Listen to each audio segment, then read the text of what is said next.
Nicks and Bruises family, what's going on? I'm here with the Queen, Steph.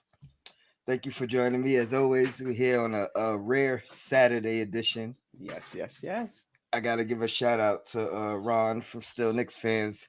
He was live earlier. I jumped on his channel, got me amped, got my juices flowing. So I'm like, you know what? Let me jump in here and give some content since I missed this week anyway. So Yeah, I thank you saw the guys for show. joining.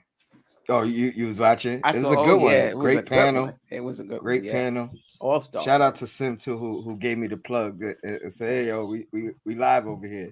Mm-hmm. So salute to Sim, salute to Ron, still next fan, everybody that was in that panel. Great panel. For Great sure. takes. So I got a couple of questions. We're gonna keep it short. Andy, salute. Thank you for joining. Um, last night they were asking for you. They was wondering where you were. When the young boys played well and played down the stretch. I myself was not gonna even go on whether we won or lost just because I was so tired. Mm-hmm. But when I seen the outcome and how it transpired, I said, you know what? Let me show my face. Mm-hmm. You know what I mean? We both had the take that wasn't popular amongst a lot of Knicks fans about Deuce McBride, and it's not like he Mm-hmm. had a outstanding game Yeah. or anything that was like eye opening, but he definitely had a good game and produced down the stretch.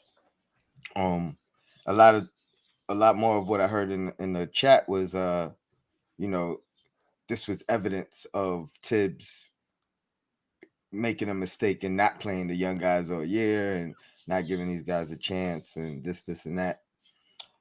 And then Tibbs has recently addressed it, in the post game about just the divide or the potential divide of the team that it seems like people are pushing for Mm-hmm. and how the team is sticking together and things of that nature.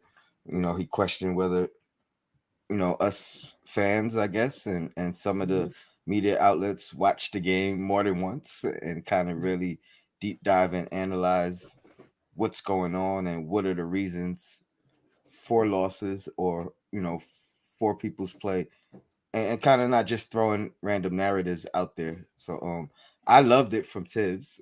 Did you get a chance to catch the post game interview? I did get a chance to watch the post game interview with Tibbs. I watched the game as well. And for anybody who was in the chat, MBK chat post game last night coming at me, I dropped my video on my post game takes on the game against Miami. Go to Dope Soul Sports Talk. I'll put the link down in a few. And my take is there on the Atlanta, Charlotte, and the Miami game. Listen, That's right. I don't, yeah, yeah, I'm not running from the We I'm don't duck not. smoke. Yeah, exactly.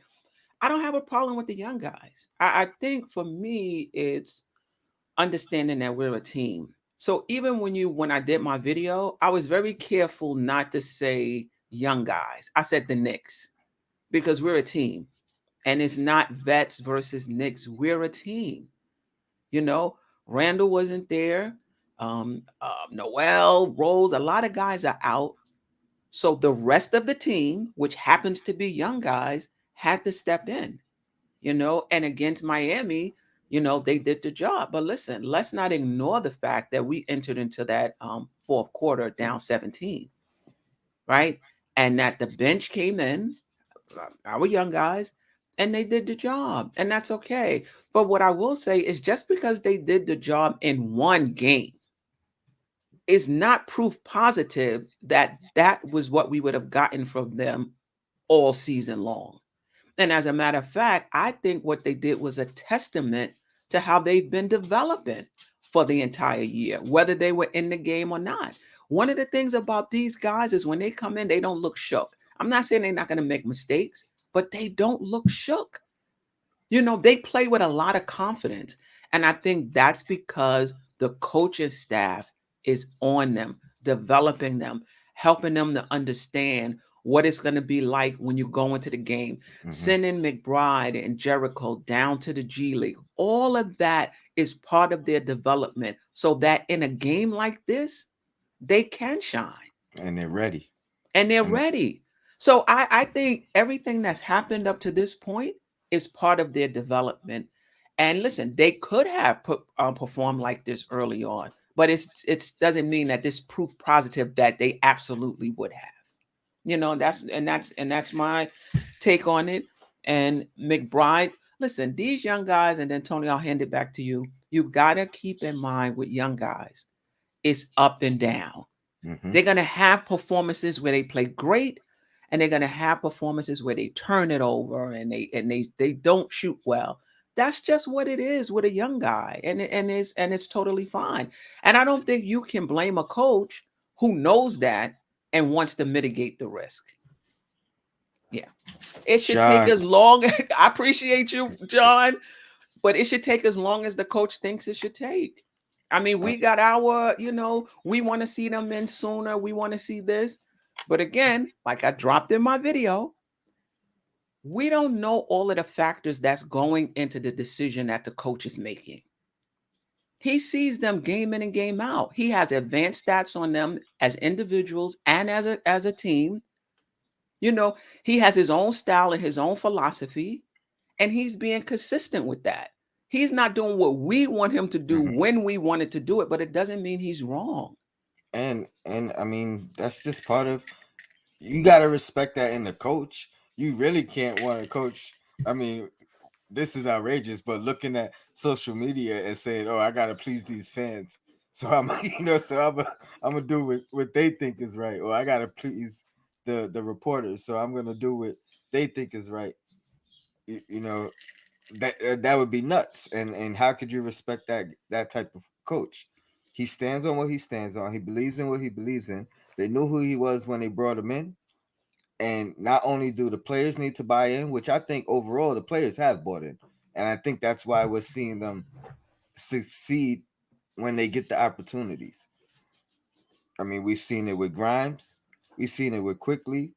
I mean, when I And it was took calling, quickly some time. and I was just gonna say, when I was calling for Quickly's head, like, yo, Grimes makes him expendable.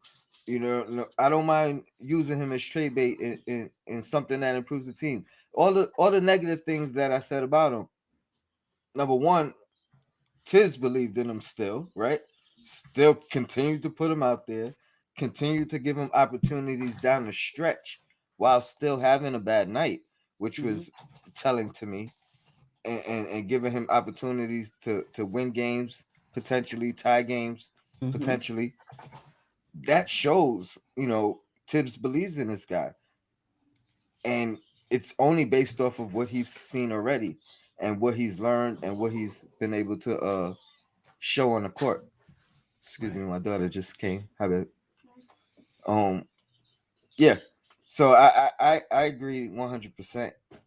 I don't know if I mean, maybe let me ask you this, because this is the other narrative. Well, if guys didn't get hurt, if the guys didn't, you know, get hurt, these guys wouldn't get opportunities, They may not and have. and we never would have seen them. Which I agree, we may not We have, may not have. but hey, it is what it is. That's part of being a rookie. That's that's part of being That's part of being a rookie. That's part of being in this tip system where you got to earn your stripes. What the great thing is, as hard as it might be to get your playing time to earn your spot, once you get there, you're stuck. You know what I mean? Like, you really got to mess something up to get demoted, if you will.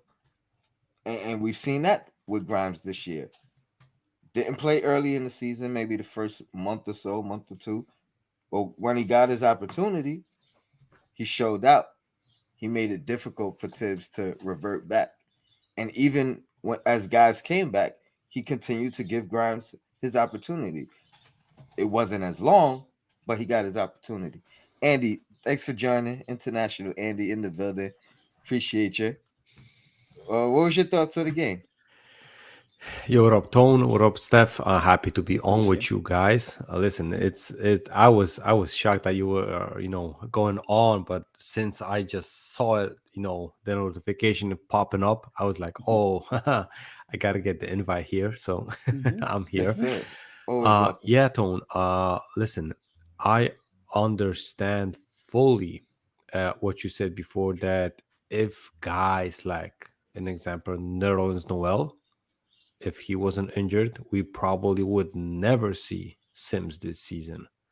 Listen, Nerlens Noel was signed to an extension, right? And he got paid for most, probably 95% of the Knicks fans. He was paid more than, he was supposed to be, getting paid. And I think that's because of the fact that he was injured most of the season. So that's why Knicks fans judge it that he was unavailable. So he got paid basically too much. But if he was healthy and he signed, for the same amount of money that he got signed, I don't think Sims would sniff the court with Thibs being the coach. Let's be true about that. And I'm not even going to go a step further and just saying that probably Mitch would have less minutes. But down deep in my heart, I think that Mitch would have to fight with Nellens for the starting job, even. So, listen, and for me, that was the case. Probably, I think before the season, I was on the pod with Sim, and I said that, um, for me, Nellens was a starter. After the last playoffs that he had, the first round versus the Hawks. Listen, unless Mitch showed something spectacular in the preseason or in the training camp, I think Mhm. Nellens should be the starter actually. But since he was injured, that this is a totally different story. So You're muted. yeah, I was thinking that was me, Steph. So I'm happy you straightened that My bad. My bad. out. No, I was gonna say I was right there with you with that sentiment of Mhm. based off his performance from last year and based off of Tibbs loving chemistry and valuing, chemistry. I wouldn't have been surprised if Yeah. Nerlens started at the beginning of the year if he was healthy either. And again, Sims may not have seen the floor, but like Tibbs said in the interview, injuries are a part of the game. You gotta be ready for those. You know what I mean? Trades are a part of the game where you may have to expand your role because someone was moved. Like there's a bunch of different situations, personal reasons where somebody can be out and you have to be ready. The next man up. Like he's been preaching that all year long. So again, you could be out the rotation and guess what? Your opportunity could be called the next day because of any random reason. So I mean, and then why speculate on they only play because when you could focus on, hey, they played, they playing well. If I'm the young kids, I'm thinking, all right, I'm making this difficult for him. I'm making him make a tough decision. But in order to do that, you gotta play with value when you're on the floor. Otherwise, it's a lost cause. So more than anything, kudos to these young guys for showing out and showing up, and not for nothing. The game ball goes to IQ. I mean, this the man that had the 20 points in the fourth. So we're not talking about a rookie per se.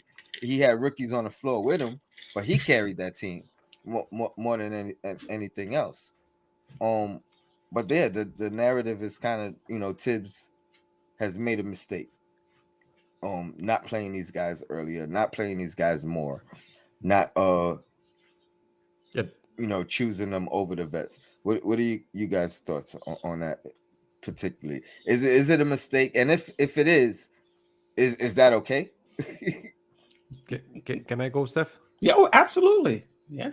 Tone. Well, for me, listen, it's after the thing that happened, it's way easier to call that, right? And I always say this, that for example, people are nagging on Sim because he's not defending Tibbs, right? But he's saying that from the perspective, from a coaching standpoint, it's really way harder just to make these decisions, right? To just play the young guys or whatever, right? Because when you're a coach, you see it way different than when you are sitting home, when you see the game the second time, the third time, later on, not live and stuff like that, right? So it's way harder that way. And I think just the perspective from looking at the game from the bench, you don't see plenty of stuff. So for me, that thing is one. And the second thing is, um, listen, the thing that we won, like the Charlotte game, the Miami game, right? With our young guys on the court, it's not like it's luck, right? But we might as well won that game with Randall playing 40 minutes or Randall having a great game, right? We just can't be assuming that we won this game because our young guys were on the court, or we lost that game because these and these guys were on the court. Because that's like predicting the future, or going back in time, right? So that's craziness for me. Listen, Tibbs has to make the decisions that he feels good with. I don't think he felt or would feel good with playing the rookies earlier in the season. That's why he didn't play him. If he would feel that the rookie is going to get him more wins, more productiveness, more just at the end of the game having a better chance to win this game, he would Mhm. play them. It's not like he doesn't do that because he doesn't want to make the fans happy, or the vice versa, right? Like he wants to make the fans pissed because he plays the young guys, right? It's easy for us fans to judge him after the game. So that's the point that I'm trying to make. That, listen, coaching job, the head coaching job is a really hard job to have. You're gonna get criticized no matter if you win or lose. If you lose by too much, you could have played these guys. If you win by too much, why use these guys so many minutes? You could have played the young guys. So it's a lose loss situation for Tibbs. And you, any day, anyhow, whatever the Rocket, if he would be like 55 and 30, maybe like 55 and 27, whatever, right? He still Mhm. would be criticized why he played RJ, Randall that many minutes. He should have, waited to the playoffs to play him more, right? Listen, it's always like that with head coaching jobs. So personally, if he gave up on the season earlier, he would play. My question is, after the All-Star break, we really saw guys that didn't have playing time before hit the court, right?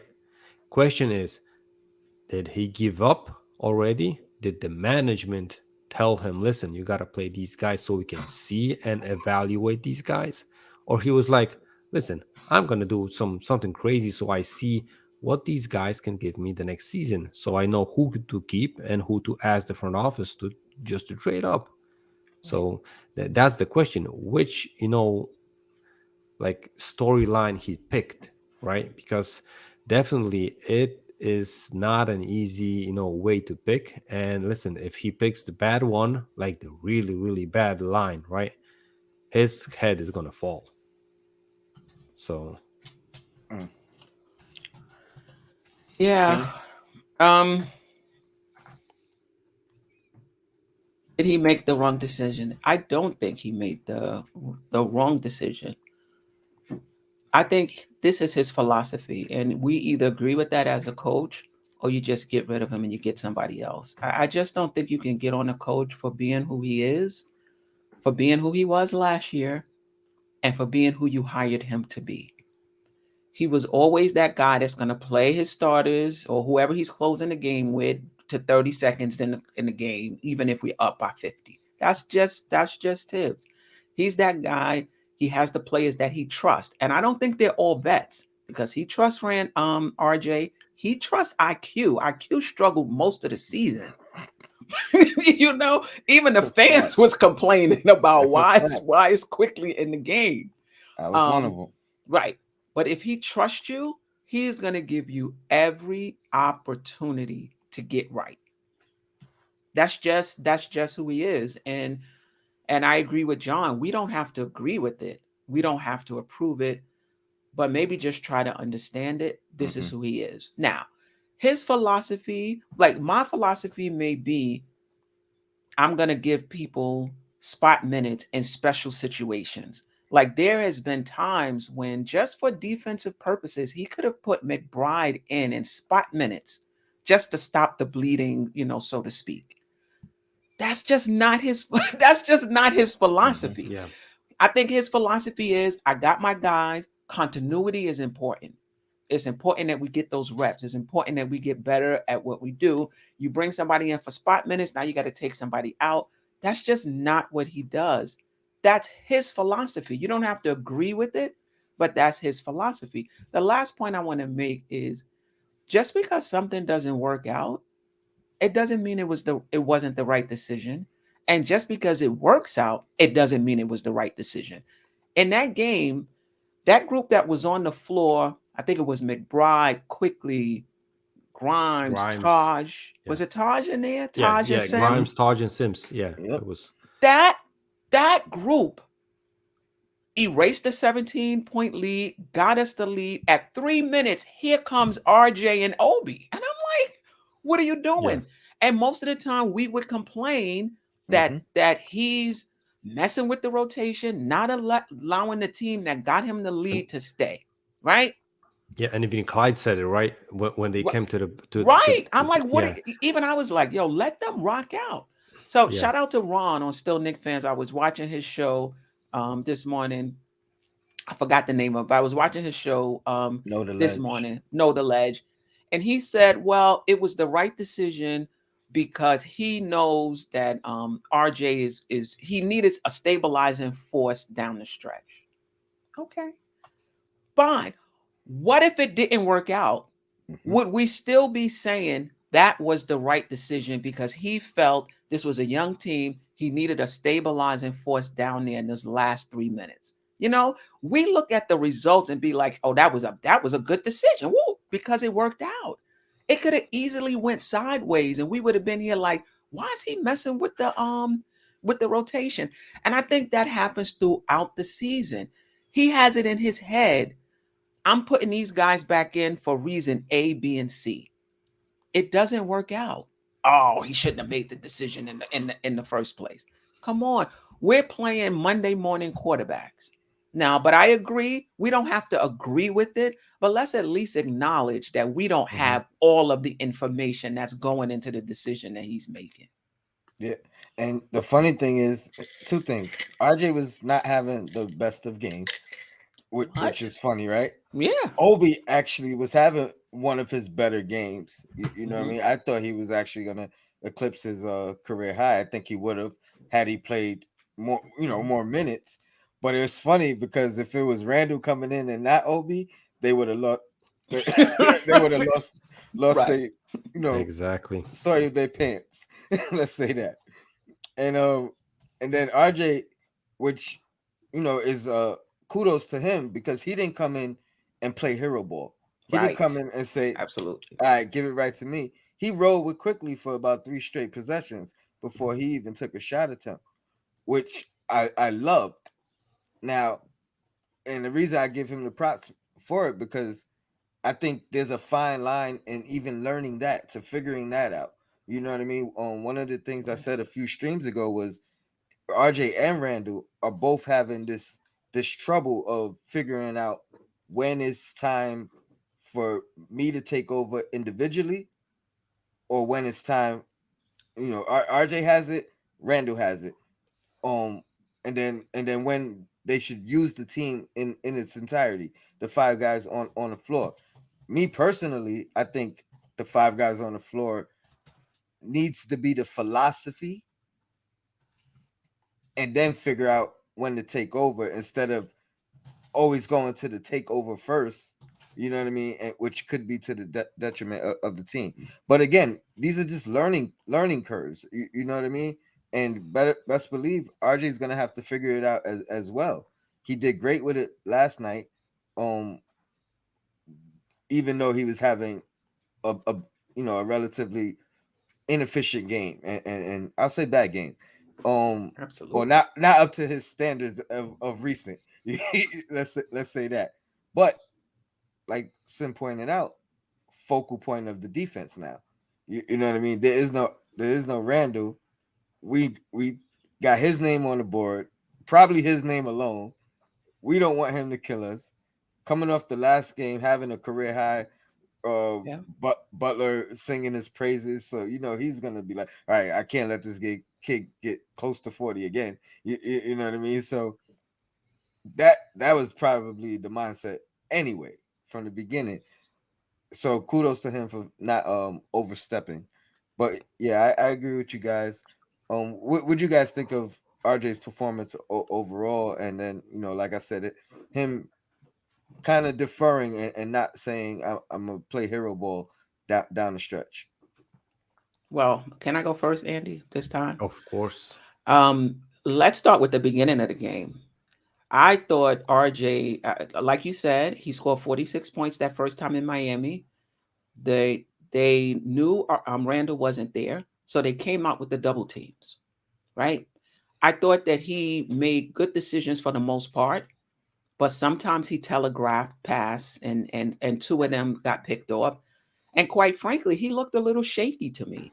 And I think to the point where it bothered even his defense on Butler. He just didn't. He just looked out of sorts defensively as well. Tibbs took him out the game. But to his credit, he stayed in there. He stayed engaged so that when he got back in the game, you know, he wasn't shook like, oh, I gotta make it up because I didn't play well earlier. He just came in, he picked his spots, he was real smooth about it.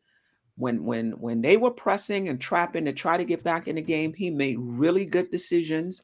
He didn't panic and throw the ball away. And not just him, a lot of the Knicks played really good decisions. Mm-hmm. And he had two free throws down the stretch, right? Clutch free throws down the stretch, which tells me that even though he didn't play well earlier, he was able to regroup and come back in and contribute and close the game.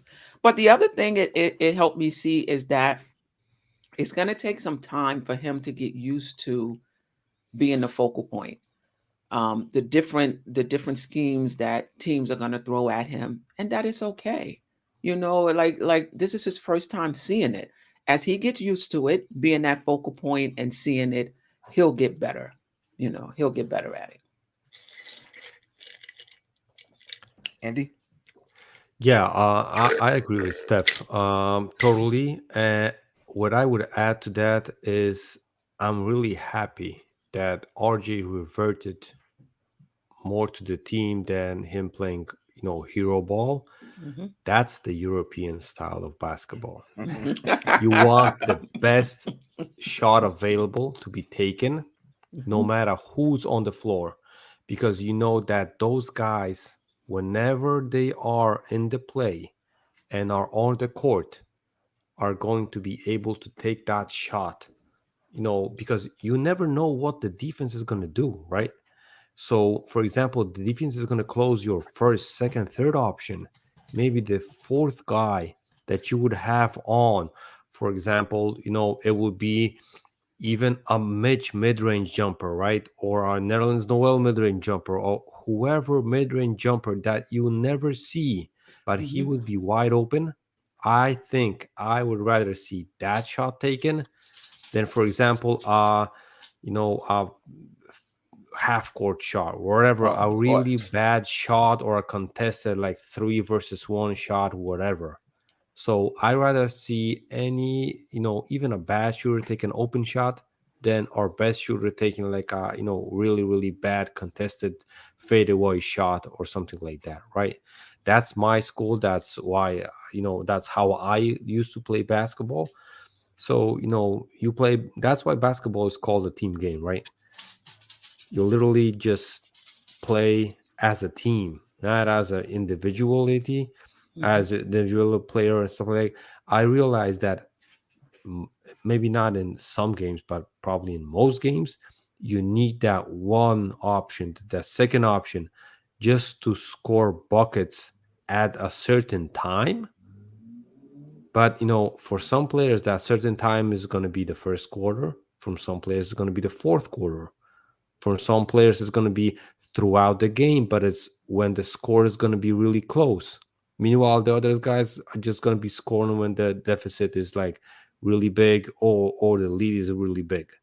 So you just have to have guys on the court at certain times with certain skill sets and abilities to make those shots.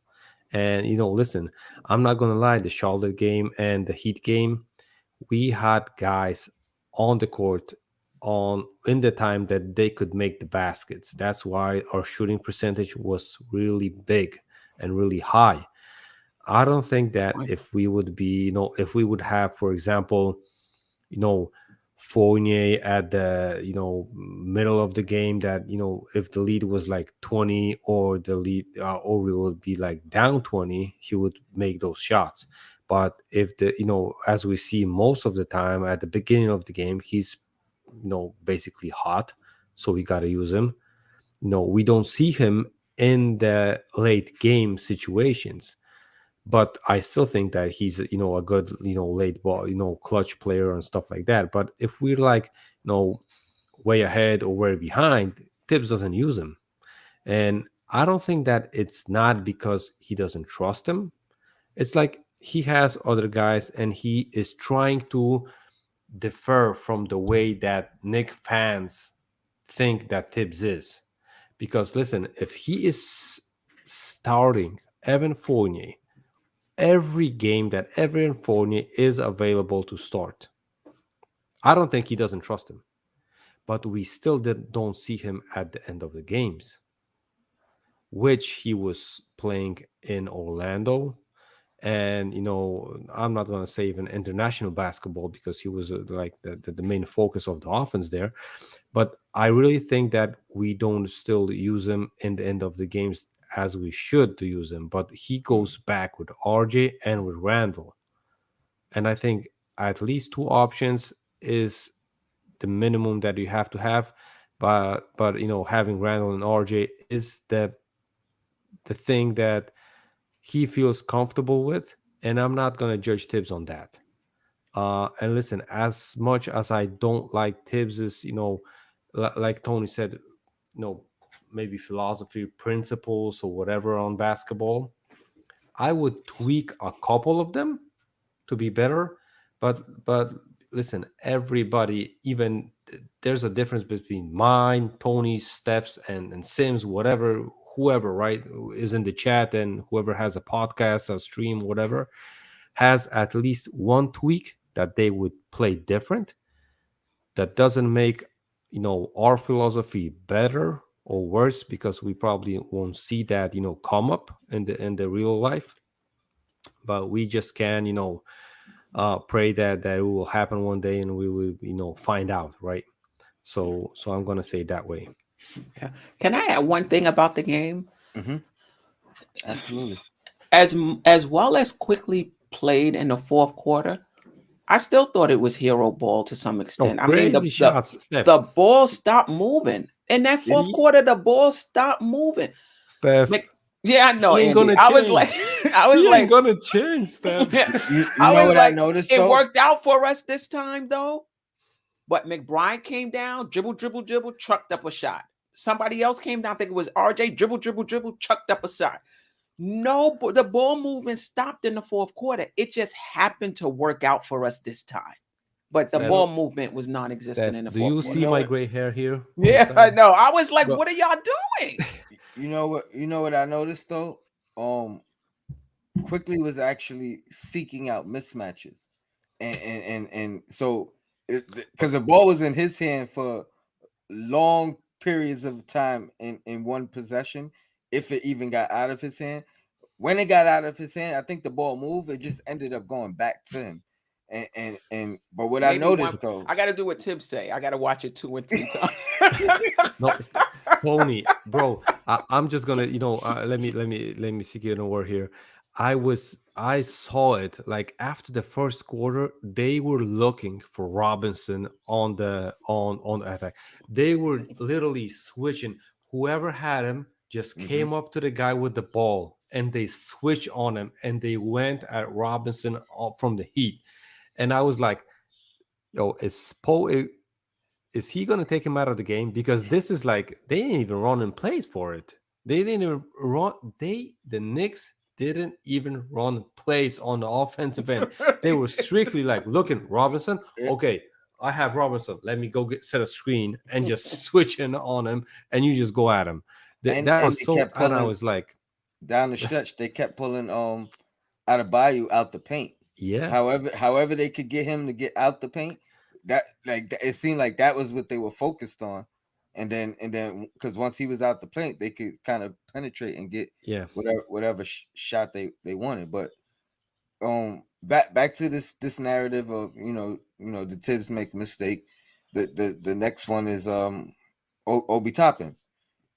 Back to back good games, obviously extended minutes, super extended minutes. um the joke after the first win was, we put up Randall numbers. I think he had like 18, 10, and 5. So so that was the joke. And now granted, he's playing well. I think it's funny because one of the things I had pointed out, I think for him to improve, he's gonna have to hit that three. If he hits that three, it's gonna open up his game. And I think we've seen that in the last two games. The 3-pointer finally falling, and then his game kind of opening up off of that line, off that 3-point line, being able to penetrate and make some things happen. Pull up jump shot we saw, getting all the way to the rim we saw, and then obviously his bread and butter running the floor, and even an offensive rebound putback. So again, so the argument out there, the narrative out there is, see, I told you, if you cut Randall's minutes, or at this point, some people are saying trade Randall, but but Obi's sufficient enough. He just hasn't got the opportunity. Tony. I, Go ahead, Bro, Andy. the joke after the second game is like Randall's gonna be back for the third game because he didn't want to lose minutes to Obi. Listen, Yeah. I'm not gonna lie though. I said it before that listen, the Knicks and Tibbs offense weighs so heavily on Randall that when we don't have him, the the basically it looks like a practice game, right? Like Tibbs is like, listen, he throws the ball out and like, listen, go play. I want to see what you can do. And we saw way more fast passes after after they score on us, or those long passes to Obi. And it's not only because Obi breaks out, because Randall is fast, he can break out as well, but he doesn't do it. Since Obi does it, we have that open lane, that open long pass. And I realize that it's not like every pass is going to make it to him, right? But we have that option. We make the defense go back faster on the back, right? And that's gonna make them tired more. So and just for me, just the balance on the offense, just that the guys that play defense are gonna at least touch the ball. That's way more valuable than just play hard defense throughout the 24 seconds and then just go on the offensive end. And if they don't call a play that you basically don't stand in the corner, you ain't even going to touch the ball. So I think it's really important that the ball moves. I'm not saying that everybody has to touch the ball, right? In every possession, but you have to make these guys feel needed on the offensive end for them to play good defense. If it's going to be like, listen, I'm just going to play defense and I don't even have to run to the offensive half. That's not gonna settle for a long time, right? It might be a short time solution, but it's not going to be good for a long term. And I think Tibbs is looking to build a long term culture and solution for this offense. Listen, we said it before on NBK that this roster that we see now, 1-2 tweaks, 1-2 guys on the rotation is going to be out and in with no names, and that's it. We ain't gonna, switch 5, 6, 7 of these guys Oh because we had a no. bad season. So, so Knicks fans, brace yourselves because we're gonna be watching this basketball longer than the next 8 games. So And you know what? You can argue that that's all we do need is a little tweak. If you think about, how many yeah, times we've had these big leads, we just haven't been able to close, and now we're learning how to close and understanding that closing is a process. You can argue that with just a few tweaks, we will be better. We ain't That got is the money, that so that's all we can do anyway. that is my exact argument. I think bringing these guys back, we should expect better results.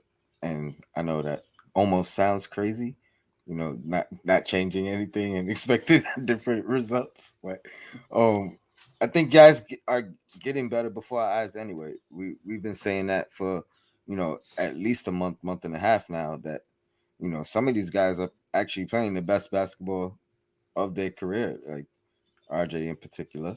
But I think quickly overall, as far as a basketball player, 100% best basketball of his young career. I mean, he's rebounding the ball, he's facilitating, he's playing defense, and his shot is back. So I don't know what else you could really ask or expect from him Oh well, except let's consistency. act the critic himself. Andy's here.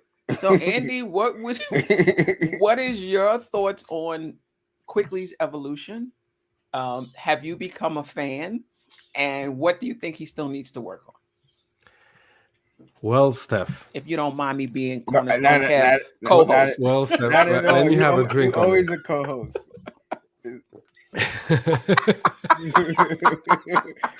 Wait, Steph. this might be Yo, interesting. listen, guys. First of all, I am not a Quickly fan because of his shot selection. Okay. And him playing better has nothing to do with a better shot selection. He's just making the shots. So I ain't gonna lie, if this keeps up, I'm still gonna be mad.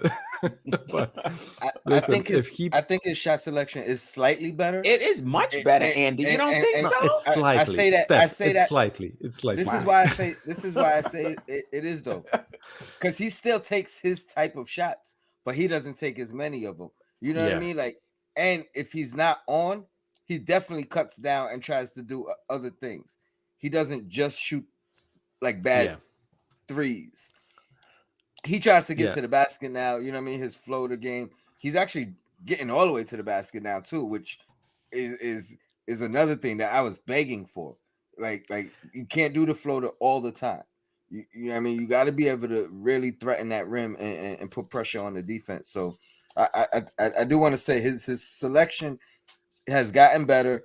He still takes his type of shots though, which like you said, is Tony, kind of They're crazy. don't closer you? in too. They're not like these half court Yeah, shots anymore.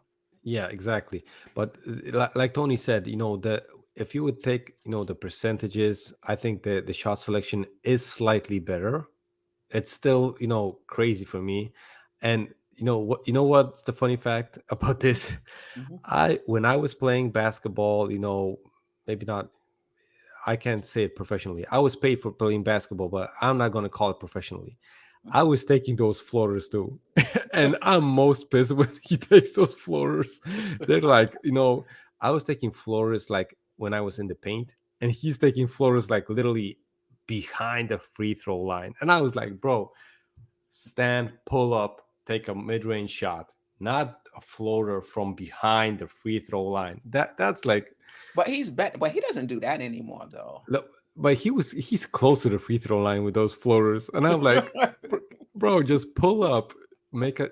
Obi Toppin did it this game, and quickly still pulling up, with that floater game, and I'm happy that he's making those. But listen, I don't think it's sustainable for the rest of the season, or at least his career, right? But listen, as far as they fall, I'm happy with it. I'm all in for wins and for best performances from any Knicks player, no matter the name on the behind of the jersey. Right. I don't care. Listen, as far as we win, I'm happy. Right. Like I said, I'm gonna have more gray hair, but I'm gonna be happy. But And yeah, and listen, the defense definitely improved from previous seasons. I'm not gonna lie. Mhm. Um, I still have reservations for that because I feel that he can be better, but he is still way younger than me. I'm almost 40, so he has time to see the game differently Mhm. and watch the tapes and stuff like that. So I believe that he is going to improve vastly in the next couple of seasons. I don't see actually that his ceiling is going to be way higher. I think he's going to be that Lou Williams type of guy, and I think every team needs a guy like that, a Mhm. spark plug off the bench that can come in, score in bunches, go to the bench back, and then come in the fourth quarter and still score in bunches. And listen, I think they're gonna finally, they will Mhm. try to game plan versus him. But since Tibbs doesn't have a basic game plan for quickly to play in the offense, I don't think the teams that we play versus can game plan versus quickly. So and I think still teams that we play versus think, what kind of a role quickly can have? Is he going to be the playmaking quickly? Is he going to be the spark plug of the bench quickly? It's I don't think they have a ceiling or the floor on him, or his role basically even. So that's going to be settled in the next couple of seasons, which Yeah. means I'm happily for him to stay, unless we have a deal that we can refuse, Mm. so he has to go. But Right. listen, yeah, but that's basically for any player on the Knicks currently, right? So yeah. Yeah. And listen, I don't agree with Parish Duggar, which he says that quickly is an alpha guy. He's in fearless and failure. Listen, he might seem like that, but I don't think he's an alpha guy. I think, after a great fourth quarter, I would be, acting and roaring around the court as him. But if he would make half of those shots, I don't think he would be, that gung ho ahead guy, right? So yeah, But I think that you mean that's in terms probably of me his on quickly. mentality. Yeah, and one Yeah, thing I'll give him credit for, student of the game. You know what I mean? He works, and then he works by studying film as well. Like, so I agree with you that he's gonna get. I think he's gonna get a lot better. yeah. You know, up until his prime, which he's nowhere near. So Yeah. sky's the limit. And I'm gonna give my public apology. I asked for the public apology when you guys were going crazy on Randall after year one.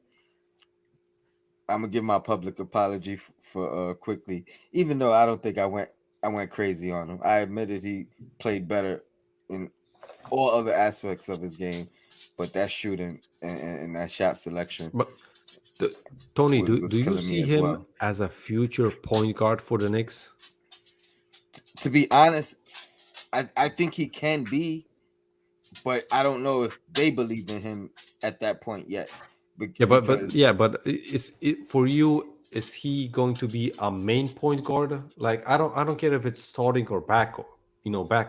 Just his role as a point guard, also as a combo guard. That he can score as well as stuff like that. A combo guard. When you say combo, are you saying he'll play some minutes at point, some minutes at the two, or combo meaning he'll play the point, but in a combo way? If that makes Yeah, sense. in a combo way, which with I Absolutely, think but that quickly I think with that that I Steph, think but that with quickly it means he's gonna score. right, right, right. So yeah, he's but gonna even be.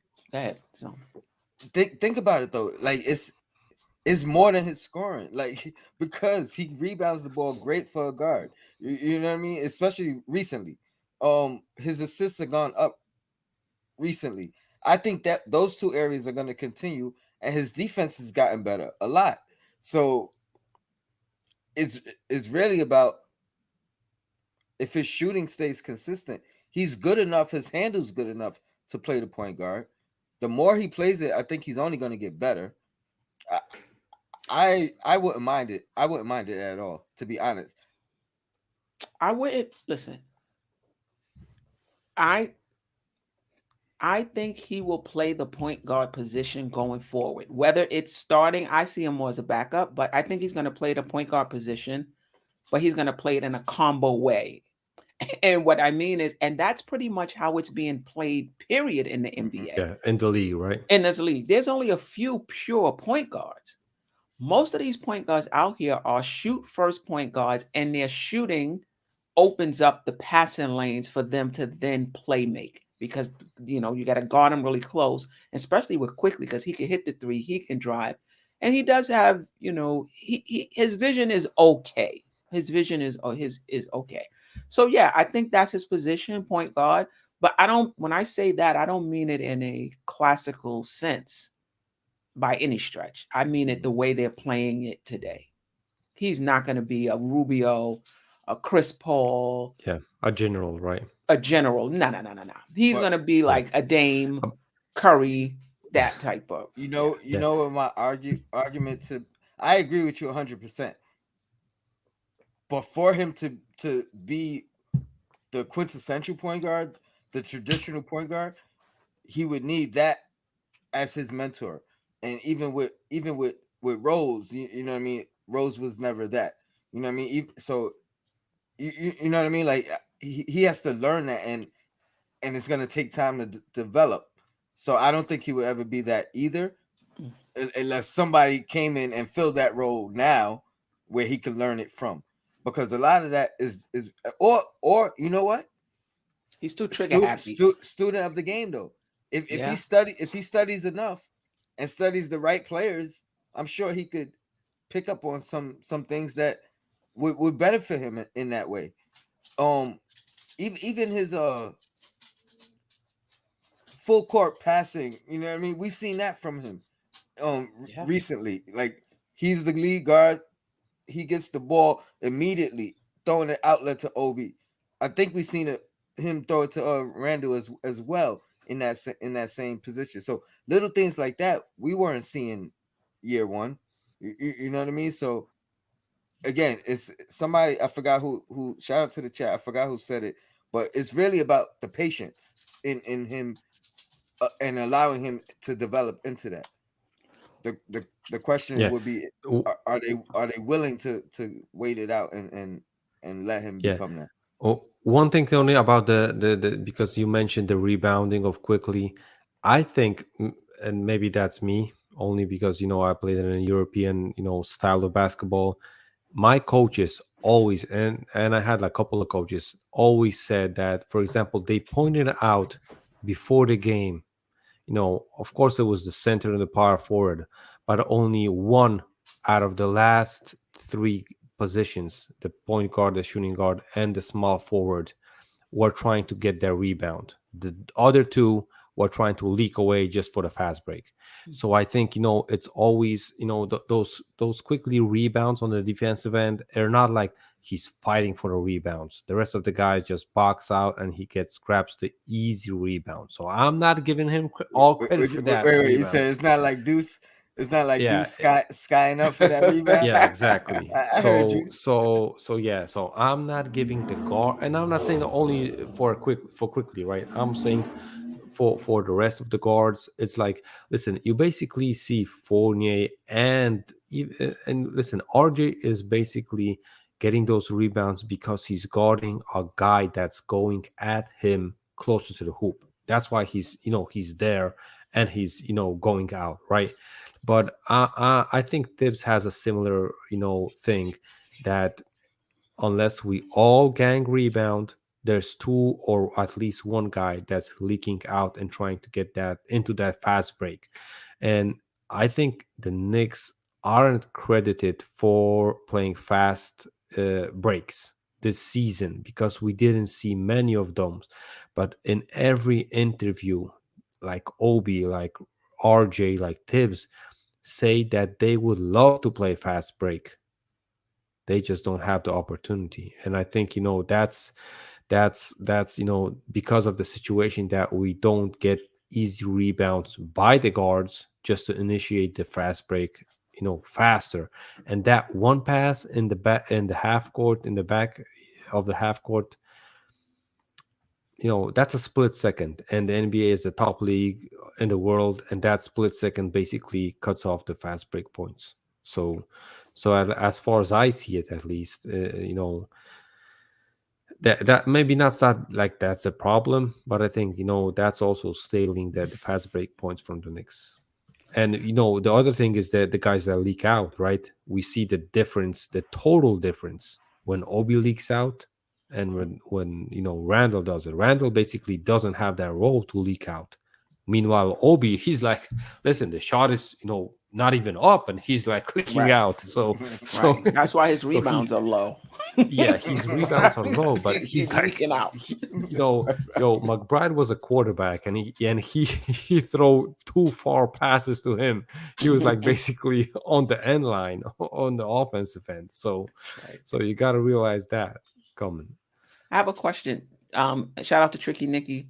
Let's talk Knicks. Trey Young, how would you characterize him as a point guard? More He's a combo? bum. More, you said bum? Hey, at least he didn't say the F word. F Trey he, Young. he ain't play for the Knicks, Steph. He a bum. Right, but is he a combo guard? Do you see him as a point guard? Because he's kind of both. He shoots, Yeah, but Steph. His court vision his is court like vision is really superior good. than Yeah, most. but Tony, I think it's like Steph said, because of him being a way more offensive guard, the passing lanes are way more open, right? Right, Mhm. It's not the other way around. right, For me, a floor general is like he basically could dribble, basically into the paint and still look to pass first. Meanwhile, like Yeah, like a CP3, like a Rajon Rondo, and guys like yeah. that, like can Him. even can Drew I? Holiday does that, right? Meanwhile, a guys like Trey Young, he looks at the basket, and every time he puts the ball on the court when he dribbles. The, But when you take off an eye off of him, he can just pass it. So I but think he's more of a threat like that. here's why I think, not saying quickly can be as good or better than Young, but I think that's a great guy for him to try to study, in the sense that what makes Trey Young so dangerous. Number one, his court vision is superior than most point guards. You know what I mean? Like above average, let's say. But he doesn't come in and say, I'm gonna get 15 assists a game, and that be his mindset, because he can't just come in and do that. He has to be the offensive threat that he is for those passes to open up. You know what I mean? He has to be double Exactly. teamed. He has to be focused on. Like that means you're not guarding him, but just your eyes are still on him, because you got to help at all times, or be ready to help at all times. So that's what makes him so dangerous. So I think IQ could play in that mold, and I think that's why his assists have gone up, even with his shot percentage or his shooting being bad early, because everyone really kind of knew he was an offensive threat, even when he wasn't shooting well. It was like, you know what I mean? So that opens it up for IQ. So I think he can play in that mold of a Trey Young, where he's a shooter first or offensive threat first, and then that's gonna open up everything else on him. And if not, he's just gonna continue to kill the team until, kill the opposing team until they focus on him. And then the I mean it's they always say basketball is a simple sport. You know what I mean? Like and it's just, players make it complicated. Yeah, But but I agree with you, Tone. I don't think at least the word around the league is going to be that quickly is a pass first point guard in the next like 5 years. He would need to play like pass first like 2 seasons well, just he for don't him got to to be be passed mentioned first. in like I think yeah, he has to be score first, or yeah, offensive threat first. yeah. But I He's think definitely I think he could get yeah, his average up to 7, yeah. 8. He's definitely going to be closer to the Trey Youngs than the CP3s. That's for sure. Great. Yeah, yeah. Yeah. Sims. What was your guys' thoughts on Sims? it was a big. Oh, it wasn't that big. It could have got big. Shout out to Josh. A big debate between the two of us. The question was arise. Does it mean anything that Sims started and Mitch came off the bench? And Yeah. you know, I was obviously he thought I was say it doesn't mean anything because I'm such a Mitch guy, but that's not why I said it. I really don't think it meant anything. I said moving forward, it would probably be more telling if that was the case moving forward. But what was your thoughts on that, and then what was your thoughts on Sims' play overall, and then I'll get into Mitch. I thought it was interesting because Sims is the type of guy that, he likes that continuity. He likes his starters, and you can come in like 2 seconds before the game and be like, "Oh, I'm ready," off of an injury for 6 months, and he's putting you right in the game. So it was kind of interesting that that Sims got the start.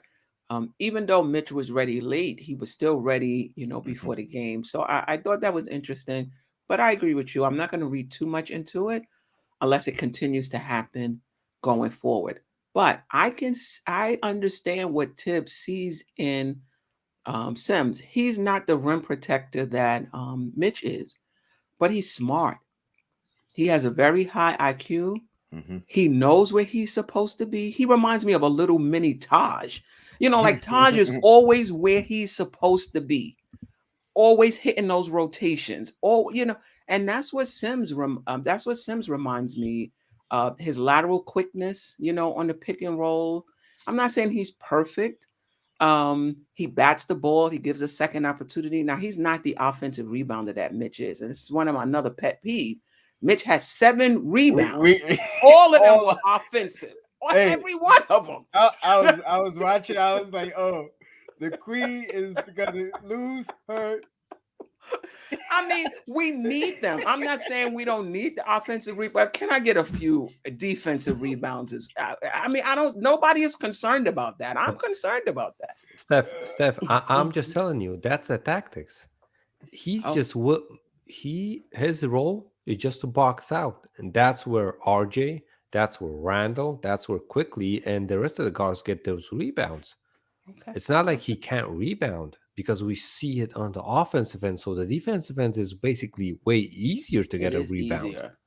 So So that's the game plan for him to just box yeah, out and let for everybody else get it. listen, as Okay. far as I see it, they really have game plans depending on the personnel on the opposite team. And when they had a guy that's a heavily, offensive rebounder or at least a heavy rebounder, right? Hmm. His his role is to box him out, not to get grab that rebound, just to box him out. Mm. Okay. All So, right. and Well, that's a if way that's the different. truth, that's Yeah, what it that is. step I'm there. gonna give It him Hey, some I has slack. to I'm gonna be. give him some slack if I, that's spe- what it I is. It speculated that, has to and be that. without necessarily studying it, and that was something that we said we was going to pay attention to. Yeah. Um, so good point, and I kind of speculated that because it doesn't make any sense because he's fighting for those offensive rebounds. Right. So Right. Yeah. Right. you know what I Right. mean, Right. like, Right. Right. but he also, I mean, and again, I'm not shooting him bail, but that also is part of why he gets the little bit of points he gets. You know what I mean? Like that's an integral part of his scoring. Not saying he don't care about the other end because I disagree with that too. I mean, I think Andy might be right. I think his focus is Yeah, that makes sense. Yeah. It protect the makes It rim, has sense. to and be. then It has to be stop, that. and then box out. Yeah. If you It if has you to still be. get it, you get Told. it. You know what I Yeah. mean? But make A- sure a- he a- don't get it. yeah. And going back to the first main question about Sims versus Mitch starting. Listen, I'm at the point rewatching the show, the post game show, when you and Josh literally started the thing. I don't even know what you said, what Josh said. So I'm like, I don't know what the answer was. So I'm not going to be on your side or Josh said. I'm just going to say my words. Um, Listen, I think that there might be some smoke, and I'm gonna say it that way because Tony, That's because exactly what Josh said. oh yeah, that figures, man. I'm too long around Josh now, so. But yeah, but listen, to be true, if Mitch was ready to go and to play in this game, I think Tibbs is so stubborn and with his rotations, stuck with his rotations Hmm. to the point that he would rather start Mitch and sit him after 3 minutes than just get Sims starting. And listen, and if you're a coach in the NBA and if you game plan versus a team that has a main guy like Bam, right? You're going to Hmm. have all of your centers that may have at least a possession or two playing versus Bam. You sit them right by each other and you say the tactics. It's not like Mitch didn't hear the tactics. That's why Sim started, right? Hmm. That listen, that ain't gonna happen. All of the centers, all of the guys that could play a minute versus Bam knew the defensive assignments that we want to play Bam. If it's gonna let him roll to the baseline, let him roll to the middle, we're gonna cut him off, whatever. That was the game plan before the game. If it changed mid game, I'm cool. But I think that's why Sim started because listen, I really think that Tibbs is Because what? preparing himself to play without Mitch next season. Mm. And Wow. and I'm not saying that Mitch told him, "Listen, I'm not going to resign." I'm just thinking that the front office might have told Tibbs, "Listen, there might be a percentage and it's going to be like 25, 50, whatever the percentage is that we might not have Mitch next year, right? And for this year, he's going to play him, use him as much as possible to get that W. But since, and I don't think that the last option for this is that Tibbs didn't think that we can win this game. That's why he started Sims. I don't think that was even the question. I think the only thing is that, he saw, Sims as a defensive option versus Bam. That's why he started him. I don't think that there was, any chance that, even if Mitch was like a late, after the warm up before the pregame, I'm good to go. That Tibbs is going to be like, okay, you're good to go. I think, Tibbs had his mind set on Sims way before that. And I'm not going to say what was the reason, but I think the reason probably was because the front office is trying to prepare Tibbs to play without Mitch. And I'm not saying also Yeah. that Mitch is going to start, that Sims is going to start tomorrow versus Detroit, right? But I'm just saying that would that, make the most sense, If wouldn't he it? yeah, but does, Yeah, I mean, like then I'd be like, oh, Josh, you was right. I tip my hat. Or Andy, you yeah, was right as well. listen, But yo, I, Tone, I, is I that think if with back that's the spasms, case, I think bro, back if that's the spasms case, that kind Tone, of if that's changes the things. case, man, Mitch ain't gonna even get an offer for that extension. right, right, Well, right, well, right. again, and to me, that's an atrocity. If you are at the point where you're saying, I want to see if I could prepare for life without Mitch, and you're still using him. Obviously, you're still in the rotation, but you just take him out the starting lineup, and that's because you're moving on. I think that's a front office blunder, because at that point you should have moved him at the trade deadline and got whatever you can get. 2 seconds, whether it's a player, some you could have got something. That's you know what I mean, And yeah, rather and than Tony, lose them for j- nothing. just to elaborate on this whole thing with Tibbs and his offense and defense, whatever basketball philosophy and team building thing. If you think about it a little bit deeper, I think Tibbs's least important positions is actually the center position and the point guard position. If you look at it, we replace Reggie Bullock with Evan Fournier. We replace Alfred Payton with Kemba Walker, which might have been like we're upgrading but it didn't just pan out, right? Meanwhile, the center position stayed, but we have the center position just to play his Rebound, role. defend. But if he doesn't play it, our offense is still going to be cool. If the point guard doesn't pan out, our offense is still going to be cool because we had Alfred. I don't think you can be worse than Alfred on the offensive end, right? So they took Kemba thinking that he's going to bring something on the offensive end just to improve it. If he didn't, we're going to, use Alec Burks for it. And listen, it looks like and I'm just hoping that the front office is going to bring a center or a point guard throughout the draft or the free agency that's going to make Thibs use him more to his skill set than just to his basketball philosophy. Because if his point guard philosophy is like whoever can dribble the ball up the court and don't lose it to his guy and pass it to Randall or RJ, Right. man, I'm sending my CV back. Whoa, like the first of the training camp because I can do that. So, Listen, I so prefer we not get anybody else in the draft. You see what we got to go through now with Tibbs not playing the young players. We're gonna add exactly. two more. Yeah, And You and know, Steph that's at number 10, 12, or whatever, we ain't yeah, right, gonna start that guy. yeah. That's for sure. So right, it's That's gonna be exactly. Burks. It's gonna that's be why Burks. eh, quickly, man, quickly. I Yeah, don't it know. might be I quickly. don't. It I might be don't know if quickly he though. goes through another season with And and again, he's been asked this. He was asked it yesterday about starting, running with Burks, and again, And what did he say? I don't even remember, but I gotta go back because I tried to get it so I could play the whole interview again. But it was something a little spicy, or like but Tony, we've you know gone what through I this think already. also on this quickly thing and starting point guard role, if if Deuce McBride played really good at the end of the season, and they would think that he might be the couple of minutes of a point guard that we could plug in the next season, we could move actually quickly to the starting role. Because I think that they think that the bench mob is D Rose, quickly, Grimes, whatever, whatever, right?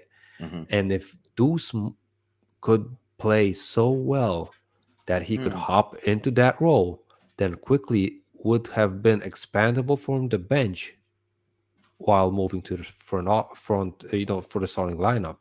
But if they're going to be looking for the starting, point guard, that means that, those, wasn't that Tibbs wasn't happy with those is, game. And the last two games, I think, he was reliable at the least.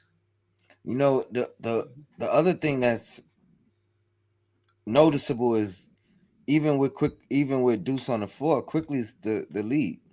Quickly Yeah. is the Yeah. predominant ball handler. Yeah. Yeah. This is the off ball. Nah, So he played a little on ball last night though. Yeah. yeah, he did. But majority of his minutes, it's quick. So Mhm. my question is, like, have we even seen? I don't think we've seen a glimpse of Deuce really in Being that the point point guard. that Yeah. point guard role. So I don't know what that, like, what does that mean? Are they not comfortable with it? Is it just so happens that Quickly's more comfortable, so he grabs the ball first? But I've seen Deuce get a rebound and give it to Quick. You know what I mean? Like, so it's just weird to me. I can't see them necessarily seeing him playing the two role, but it may just be don't make a mistake, which don't turn the ball over, which he's been great at, and be aggressive while you're on the floor, and then play the best defense you can, and maybe that's all they're asking of him at this point. I Yeah. will say this though, what I loved was the aggressiveness from him last game. I think that's been missing this whole time. I said it earlier. You got to have the same mindset that you play in the G League with when you come up to the big game, because it's not like he's ball dominant in the G League. It's not like he's uh, doing what he's doing, but just taking over, or like he's playing within the system in the G League. He's just playing well. So I'm like, that same mindset, you got to bring that up. You may not have the same results, but just have that mindset and play good basketball. I think we seen that aggression last night. Yeah. And So he played kudos on the to ball him. some. He played Yeah, 17 minutes. He brought it up a few times during the time that he was in initiating the offense. And he did a good job keeping the ball moving. But I will say, small sample size, he's a pounder too. So that's something that he has to get out of his system because he likes could to shoot off the dribble. So he's dribbling and dribbling and dribbling, and that's how he sets up. That's how he sets up his shot. I'm not saying he can't shoot off the catch. He can. I've seen it. yeah, but he doesn't. He doesn't, and maybe that's why they put him in this role to kind of break that mindset of Mhm. dribble to get your shot, Mhm. to kind of fit him into. Maybe they want him, if they're gonna put him at that lead guard. Maybe they want him still being the catch and shoot and that, you know what I mean, and learning to distribute. But he's a pounder, but it doesn't seem like it's senseless pounding. Like even with dribble, then it's a shot. It's a decision right after that. You know what I mean? It's Right. never like dribble. Oh man, he still got good defense on me. Let me back it up and dribble. You Right. know what I mean? Right. Right. Right. Like Right. it's Right. Right. dribble, then decision, pass, Right. shoot, Right. or whatever. So, um, Just a I single definitely, dribble, not a yeah, double dribble. yeah. But I think his Not a IQ double is, triple dribble. Right. but we see that. I mean, quickly does it. You know what I Yeah. mean? Like he. And granted, I'd rather him do that than pound the ball and then pick it up and be stuck somewhere. So you know what I mean? Like never But give up the quickly is just dribble. so unnecessary. What are you doing? Are we Yeah. getting into the pick and roll? What are we doing? He's just I out see there the dribbling out the I see clock the like we up 10. I He's see just the dribbling out the Yeah. clock. Steph, that was exactly the thing I was gonna say. I understand dribbling if you get an advantage from it, right? Or Right, you I just have a dribble or right. two just to get in rhythm to make a move. But if you're like the funny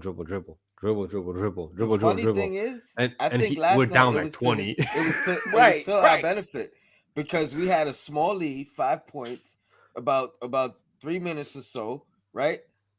I think He at this used the point, clock for sure. I think it worked in our advantage to the sense where Uh, 3 possessions in a row came down to like the end of the shot clock. We made two of those baskets. You know what I mean? That took 24. That took almost 50 seconds off the game, and we made the two baskets. You know what I mean? So I do agree that I think it just worked in our favor this time. Where you know what I mean? Especially if when you're up, you can't be doing that when you're down. You know what I mean? and, When you're trying to Get back in the game. come get and back in the game. yeah, and Tony, I'm gonna give you an anecdote here. Rest in peace to my coach. Whenever in Europe, at least, whenever there was a situation that you were up like 3-5, whatever, right? And in the NBA, the guys like quickly last game, he was like, there was hard to get a pass. They got the ball too quickly, and he was like, "I'm gonna take 2, 3 dribbles, and I'm gonna let them foul me, right?" And I understand that he's the best free throw shooter on the Knicks, right? I understand that. But in Europe, bro, if you get caught, you're literally gonna get penalized in the next training. Mhm. You have to move the ball so you They don't get can't. fouled. Yeah, but Let the coach put out the players that he's comfortable with taking the free throws. Right. Unless you making that decision, I'm gonna get fouled and I'm gonna get that point off the line. So listen, I remember so many situations. My coach was yelling more than if we would be, down by 30 points. If you would get caught with the ball just by the foul, and he would see someone open in the front court, and you wouldn't pass it. Yo, man, I just have goosebumps just thinking about it. so I, IQ gonna give you a heart attack. Yo, bro, For- that I'm telling you, all the gray Yeah. hair I have, man, it's from my cue, bro. Hey, at least I admit I went a little bit overboard. Not like some other people do with some other players. not to that extent, but you know what I mean. Kudos for him for turning it around. And that's all I really wanted, man. Just a little bit better shot selection. I could live with missed shots as long as they're good shots. Yeah, You know what I mean? Like that. exactly. I think he's turned the corner. Now, granted, he still got it in him to make them deep ones. So one a game. I don't mind. Or one after you made two or three threes Yeah, already. like a You know what I heat check mean? one, right? Yeah, go Yeah, ahead. You know what I mean? You deserve it. But And you know what also makes it look bad? He when he missed, shoots like he's launching into the shot. Like it's not straight up. Every yeah, shot he's launching, it makes it look like, what are you doing? It makes it look worse than it is. yeah. It yeah, like he doesn't have the strength to put the Right, ball in right, the right, hoop. He's like, right. Like a well, let shot me put. heave it. Like, Right, whoa. right, right. Yeah. that's funny. And listen, Those kindergartners playing basketball, All right. hitting three, exactly. shooting threes. That J, I, they'll be like, yo, how he make that? Yo? He and got Tony, all the listen shoes. up. And I'm always listen. I understand. I'm a fan. Also, I'm not just because I'm on the panel. I'm like some kind of guy that doesn't have emotions on this team or something like that. Listen, when I watch Fournier, and he was 2 out of 11, I think, last game, right? So that's a terrible game for me. I'm not even supposed to mention his name, right? But They should listen, tell him there's another you record that needs to get broken. yeah, but yo, Tone, you don't feel like he's taking bad shots or at least unnecessary shots.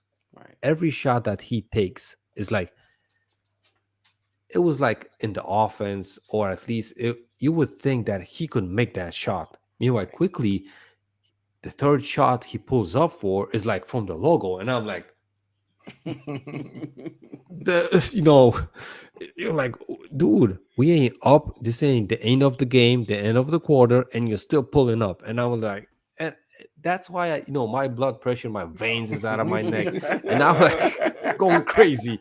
And that's why I remember those things. I don't remember that Fournier is going to be like 2 out of 11 because he's taking shots in the rhythm of the offense and whatever, right? And I'm still thinking that Fournier basically with Randall on the court, he would never be 2 for 11 because he wouldn't, take those shots because he would defer to Randall, to RJ more. But since Randall wasn't here, he was basically like maybe he felt like he was a second option and he just had to take those shots unless he was like basically really open. And he had one of those games that he couldn't make a shot. So, Right. but listen, I don't feel that for sometimes he has. I listen through the whole season. I think he had like 2, 3 heat checks. Meanwhile, quickly has like 1, 2 a game. So, so that's why you don't. It's at least from my point of view. I rather have Fournier out there than quickly.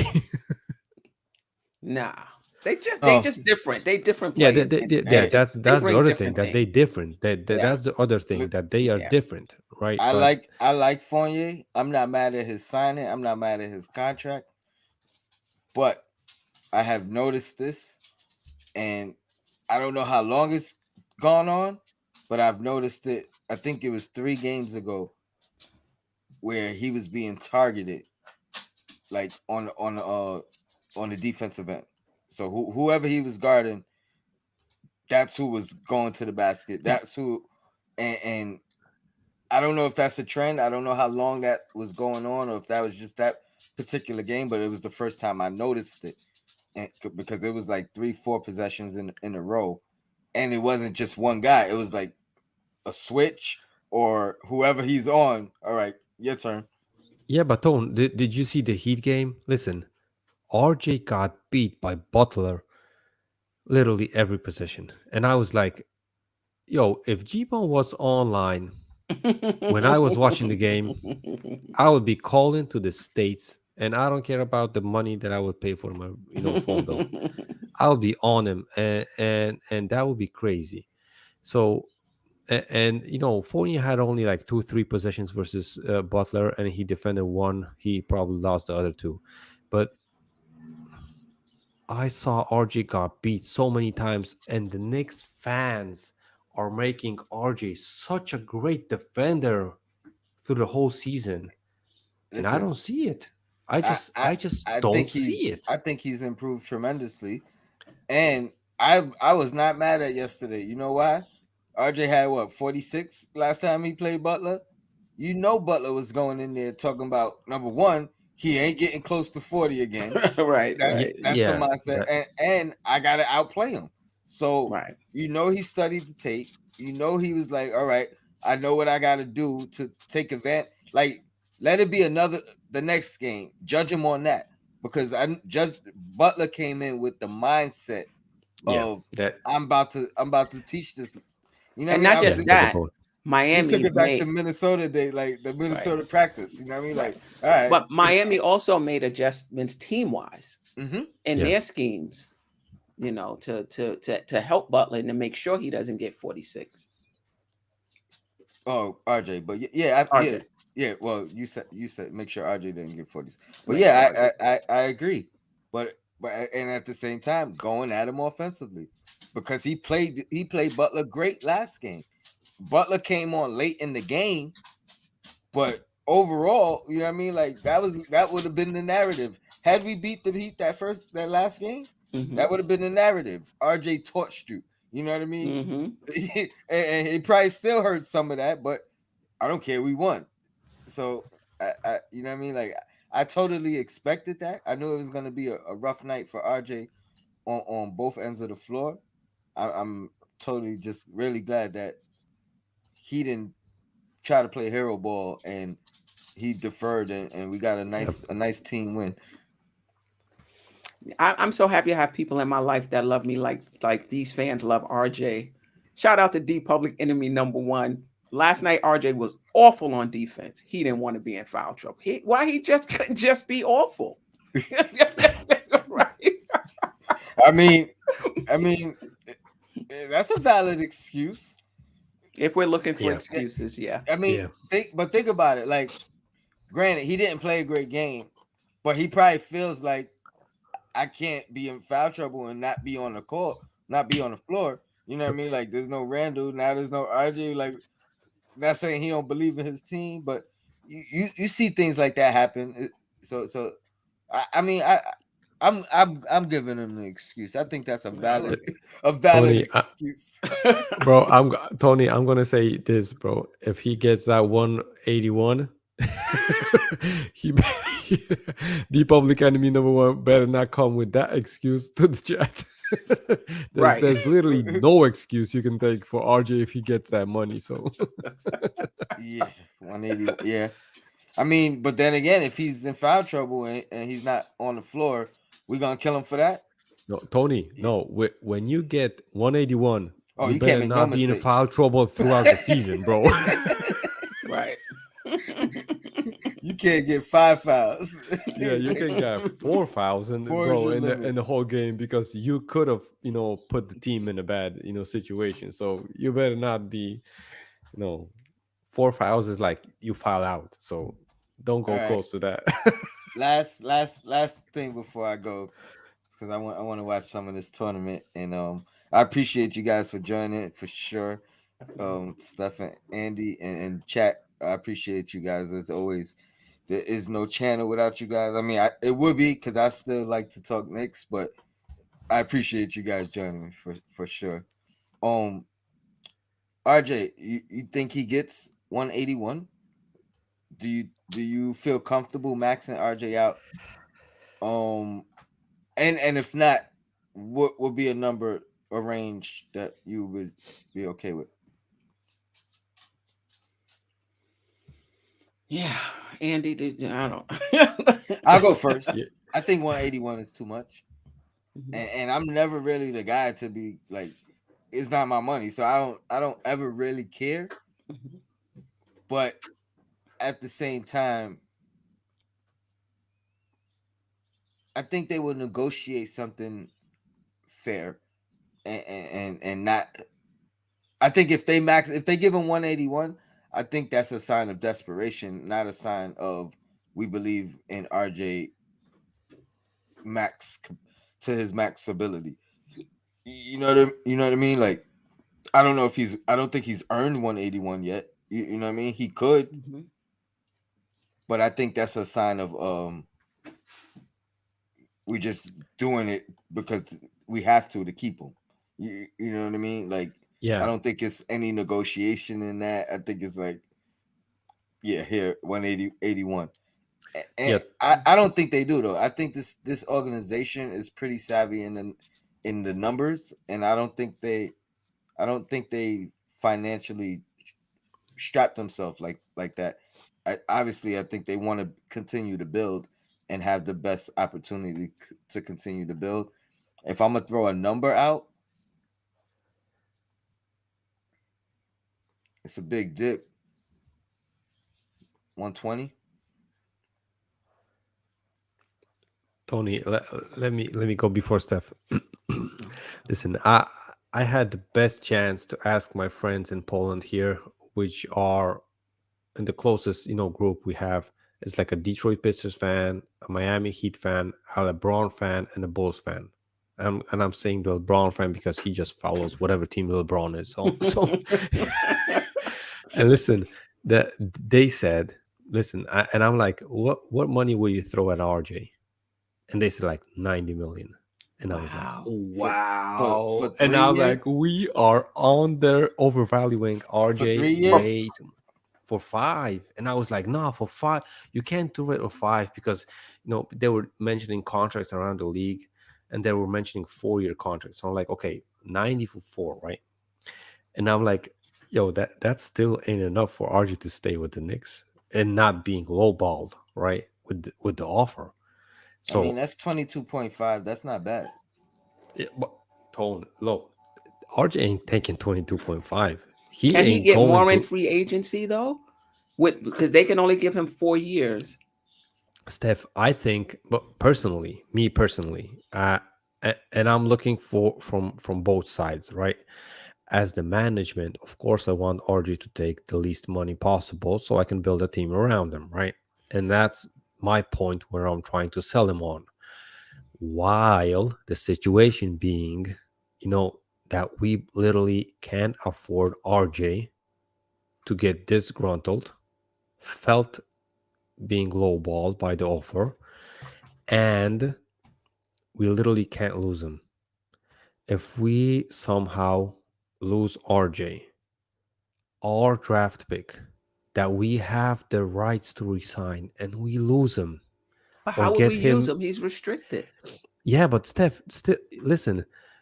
Imagine you're gonna be restricted, and you're expecting, for example, I'm RJ, right? And I'm thinking, listen, I can have 181.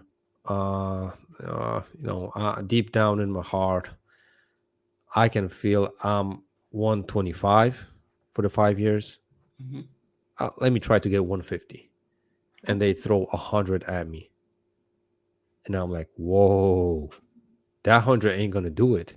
And I'm already my blood pressure is like, and I'm already mad at them.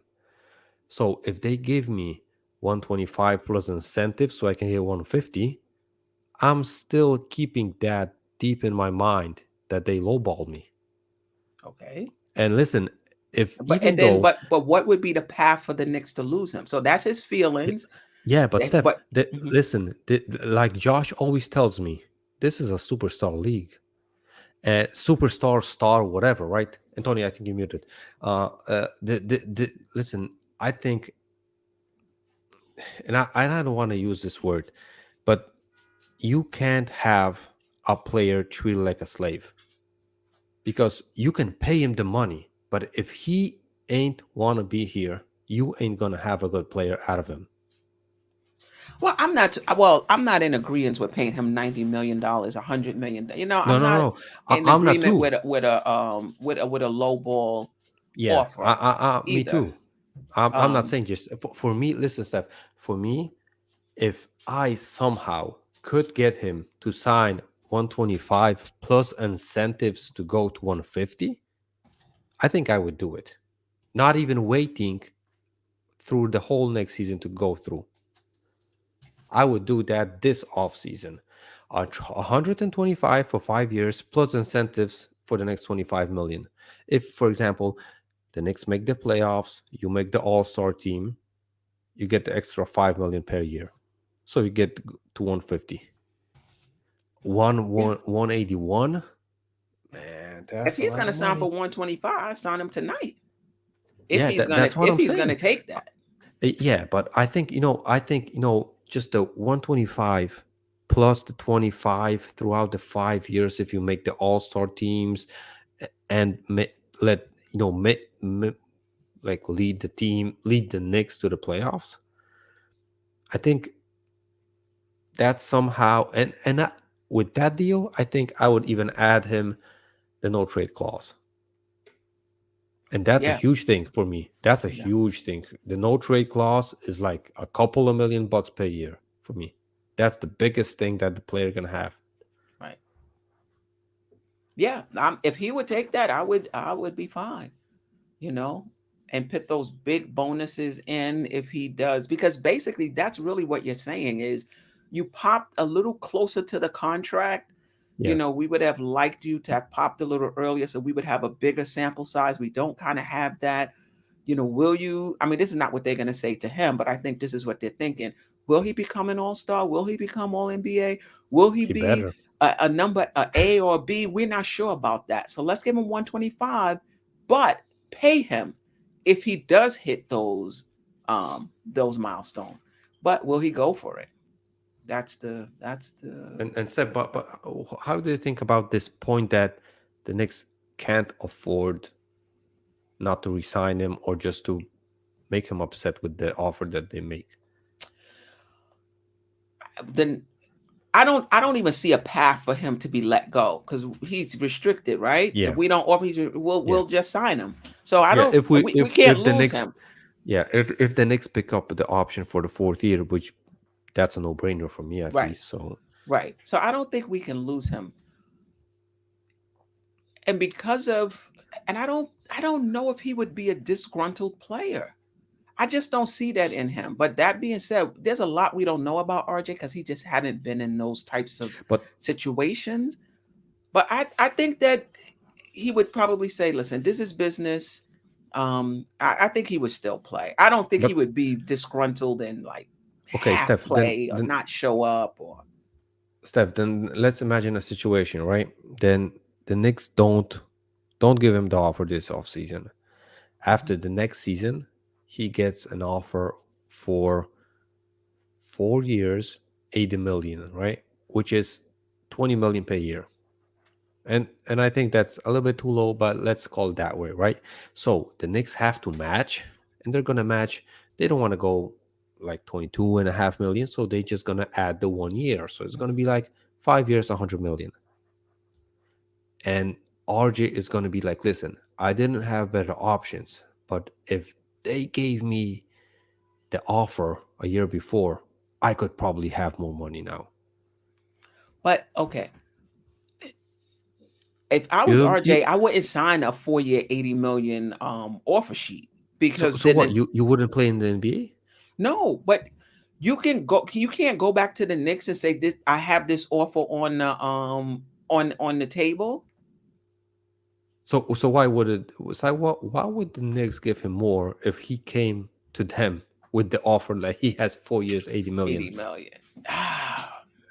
That Because I still that's think you come out ahead though. I still yeah, think you come out ahead and yeah, and but and, Steph, and good graces too. You come out ahead if you say, all right, you got 480, we're gonna give you 25 million, which is what we wanted to give you in the first place. uh, I think with this front office, Steph, we're gonna. It's not like we're gonna count every penny, but I think these guys, if they could shed like 2.5 million per year, that's 2.5 million that they could add for a vet to So come you in don't and beat you that man. you don't see a world where he's willing to take 2.5 less to help build something, Tony, because he's I gonna see have it 100%.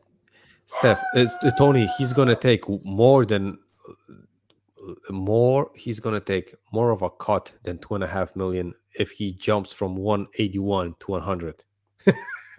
You No, know what's the difference? I was just using the numbers Yeah, you but said. yeah, but I'm just saying that his goal is probably to get the most the max extension, right? At least his agent is gonna push him to that way because he's gonna get the bigger cut. All right, let me And ask I'm you this. Um, We forget can't RJ. botch this. Put it For- this way. Forget We can't botch it. I was forget gonna say RJ. that. But you guys, would you demand if you're a player? Would you obviously you always want as much money as you can get, but if you knew you can take less money to build a championship, would you do that, or would you say no? I want every dollar I could get, and your belief in yourself, does that factor in? So when I Tony, say wait, wait, wait. And he if you doesn't have to feel take five, right? if you feel no, like he doesn't. you could lead this team to a championship, that's one thing. Yeah, give me all the money. Give me all the money because I feel like I can lead this team. I don't need nobody else. Like the team I have with me, I can lead them. But if you feel like, hey, I need help to do what my ultimate goal is, you wouldn't take less money? Tone, I How can't much less answer though? this. Hmm. Tone, I can't answer this. You know why? Because me, I love the Knicks so much. I will tell him, listen, give me the vets minimum, and whatever. I'm gonna say 5 years, 10 years, bro. That's why I can't answer this. That's why I'm just that way. You know, I think he would take less than the max. This is I just do my too. hunch. I yeah, think he will. yeah. I, I think I he think he also would take would less take. if it was so they could re-sign Cam. I think he would No, take no. less if a Zion move was on the table and it was like, yo, we need you to take less so we could do this. If they're including him in what the goal is and what the plan is, I think everything's negotiable. You know what Yeah, I mean? Tony, I don't I see think him as so a guy too. that's saying, Don't hey, I think so too? But I don't think literally any name that they put out there I mean, like Zion and Cam. I don't think those guys let him take like 50% of his salary, like from no, 181 to 100. I don't think that's no, the No, number. no, no, no, no, no, Yeah, I no, think uh-uh. from 181 to 150. Yeah, that might be it. But even listen, 150 is a lot. 150 is what, 30 million? Mm-hmm. yeah, throughout 5 years, so it's like 6 million per year. I think listen, I think his parents will let him do that, and I don't care how close Zion and Cam are. Listen, if his dad and his mom's like, listen, you can't think about Cam and Zion when you're on the Knicks and you're playing for your, future or whatever, right? So that's my problem here. I don't think that, for of course, as a guy that would build an organization, I want RG to take as less as possible so I can build. And I'm not even taking RJ as even the main guy, whatever. I'm thinking only organization first. If I have to trade RJ, I'm going to trade him. I just want to have, a clear cap space, whatever situation, as much flexible as possible. That's why I want to pay everyone the low ball offer and love with them to take him, right? But but that's going to be hard, and I really think that 125 that would go to 150, that's going to be perfect for both parties. I don't think RJ is going to bite on that one though. I don't Stay know. a We gonna minute. see. You don't think he would take 125 when incentives that bring him to 150? I No. think no. I I think do. no. I do. I think no. I do. I think it's, and Tone, what? If the max was 150, I think he would take a deal like 150 with the incentives coming to 180. I think that was because you're gambling on yourself, but it's not that of a big of a gamble, right? It's like, it's like tip money, but it's like, it's not like that kind of a gamble. Meanwhile, 125 from 181, that's a long way. If we don't sign him by October, then we have to do what? We have to wait till the end of the season? No, no, no. We can literally, We got him a whole he can nother he year. can sign. We can like give him the deal and he can Anytime be between pissed now. after a game and he can just sign it, right? So the deal is going to be on the table. How No, long does he have to sign it though? Up until the end of next season? Like, Yeah. yeah, something like oh, that. wow, Yeah. okay. Yeah, but Steph, listen, I don't think he, because Sim said it also. Sim put it the whole situation with the contract extension in such a light that we can just sit with RJ. Meanwhile, RJ is like, listen, if I blow my knee out, I ain't getting even 100. Right. So he's like, I want this deal done ASAP. So he might And take then less for that reason. Mm-hmm. and I'm not saying that, because RJ is not injury prone or No. whatever. I'm just saying that stuff happens and it might be not your fault, your preparation fault, whatever. Just the luck, right? That you don't have. And that might be, and listen, because fans say that he might take a 3-year deal and whatever. No, he ain't gonna take a year less than he can get, right? So he's Right. gonna take 5 years. That's Yeah. that you can put that into the bank.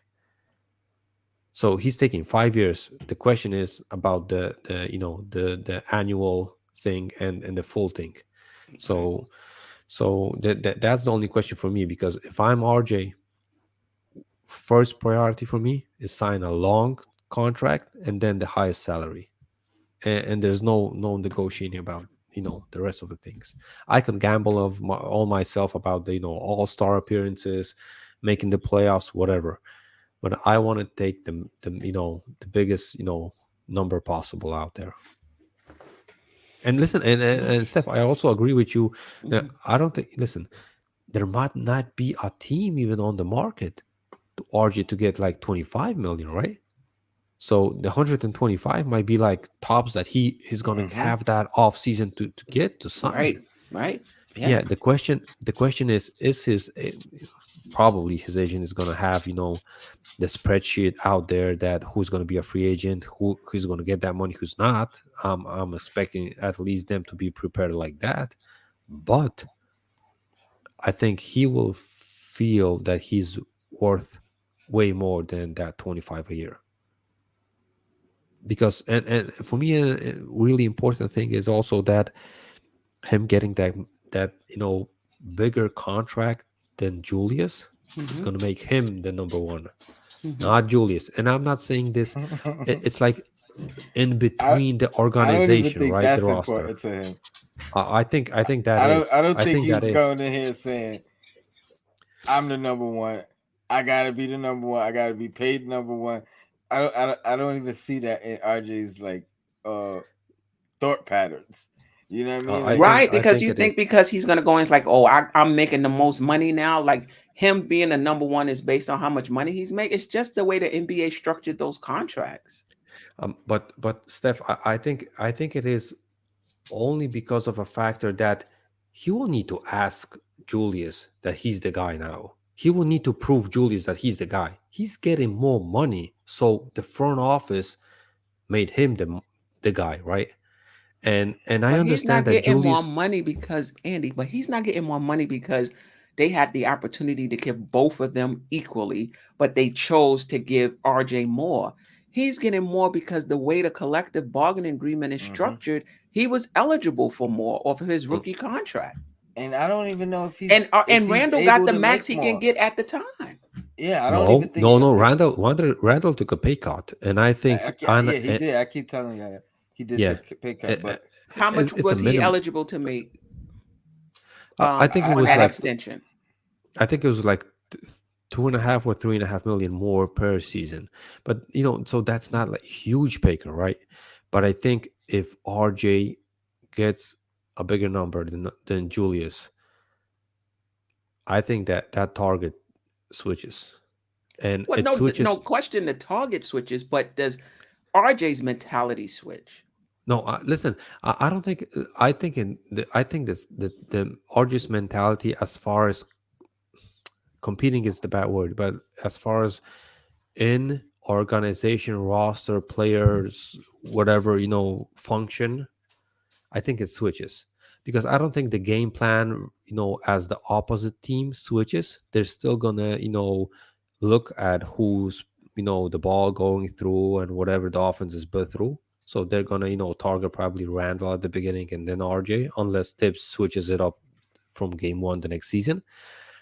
But I really think that if he has a bigger number on the contract, it's going to be way easier for him to take over Randall as the biggest lion, the strongest lion on the in the pack. So I just think it that way, You and don't think he and could that, do that without and being over, without being paid more than Randall? I don't think. Listen, Because to me, that's a fan thing. That has nothing to do with the players Yeah, or the organization. I don't think a guy is looking at someone else on a team saying he makes more than me, so he's higher in the pecking order. I think that's determined by the coach. I think that's the determined by the players play on the court first and foremost. What do you always say, Queen? What rises to the top? agree, agree. yeah, but So I listen, don't think that has anything to do with how much you're getting paid. yeah, Tony, I think most of the times you guys are correct. Though this time, I think, and this is because of Julius, because he is being, no, not the perfect teammate. That's why I think he might be, you know put it on the side, and he's like, listen, maybe I'm gonna be the guy. So I think Julius is gonna be threatened by RJ, and it's not like gonna be straight up. RJ is gonna come up to Julius and say, listen, I get more money, so I'm the boss here, I'm the lion now, or whatever. I think that might be like the not even an off topic situation. It just might be out there, and subconsciously these guys, I'm going to revert more to RJ, because he's, the teammates might revert more to RJ than to Julius, and that might cause a rift unless one of those guys is out. So I don't know, Andy. I think Mm-hmm. I think this is a controversial take. yeah, Like, where's Josh when you need him, right? yeah, I think um yeah, I just don't see it. I don't see. I think we're gonna resign him. I don't think it's gonna be the max. I don't think he is saying he's the max, or I'm out, or I'm not. You know what I mean? I'll take the what is it? The qualifying offer. I don't think any of those things are in play with RJ. Yeah, till this time I agreed 3 times with you. Rand, I'm looking here. I don't see where Randall's was eligible for more. I'm going through all of the articles and I don't see where he was Steph, eligible for Parish more. Duggar said that Randall could get 207 million. Had he waited this year? Yeah, Yeah, No, at the end of no, I get that. you No, saying at oh, the oh, time of the signing he and couldn't. That was the most yeah, we could but have given him. Steph, I'm right, telling you, it was literally like 3 or 5 million per year that he could get more. But if he waited, because he was on the CBA is built somewhere, around the lines that if you are, 1 to 4 years as so basically the rookie extension thing, and then when you are like 5 to 7 years a vet in the NBA, and then from 7 to 9 years, and then from 9 to more. So Julius mhm, was on that extension when he was basically on the 7th year, right? An example, I don't remember the exact numbers. If he was on the 7th year, if he right, would play out the role, he would go to the to the section between 7 and 9, so he could have a huger extension. right. But I'm That's looking that's at it why. right now. His extension guaranteed was only 106 million, 106.4. He got those bonuses from being on the All-Star, being on the first round of the playoffs, being on the All NBA team. That brought it up to 117. So the 17, I don't see. I hear what you're saying. He was eligible for 157, but I'm looking at all of the art. Nothing is saying that that's what he was eligible for. So if somebody But has that article, Please, I because looked for I looked for it too, but I remember reading that. I can't find that article either though. yeah, that's what I'm saying. I'm not gonna lie, I ain't even looking for it. Yeah, I'm, Yeah, no, I'm not looking now. I've yeah, looked yeah, for yeah. it though.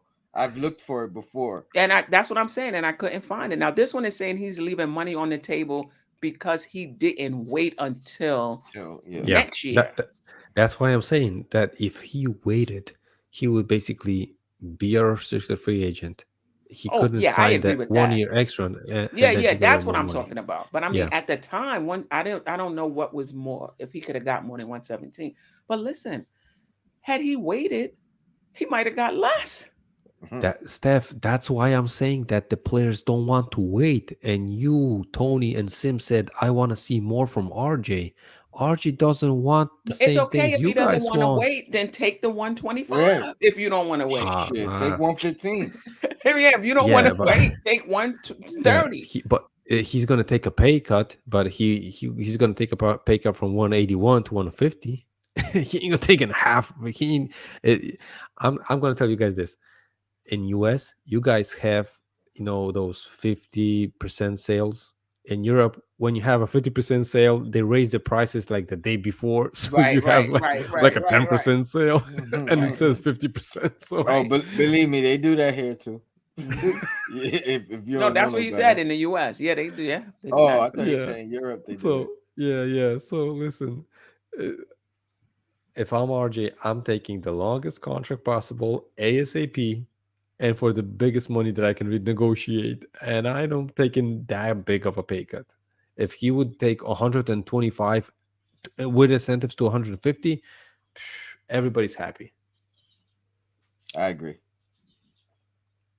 I think we were all saying the same thing. Yeah, that was exactly the I think that's the line in the middle. He's gonna be happy, we're gonna be happy, fans gonna be happy, front office gonna be happy. So do it now.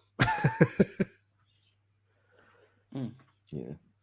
But I appreciate you guys joining me on a Saturday, rare Saturday. I enjoyed my day off. Got two pods in. Um, any word on the coach's corner, Andy? Yeah, you're doing Listen, that I anytime think soon? we're gonna whip up the coaches corner after the season. Okay. Probably looking for some prospects. Also, I'm just gonna point out that me and State, I Mhm. think we're gonna try to do an episode at 2 a.m.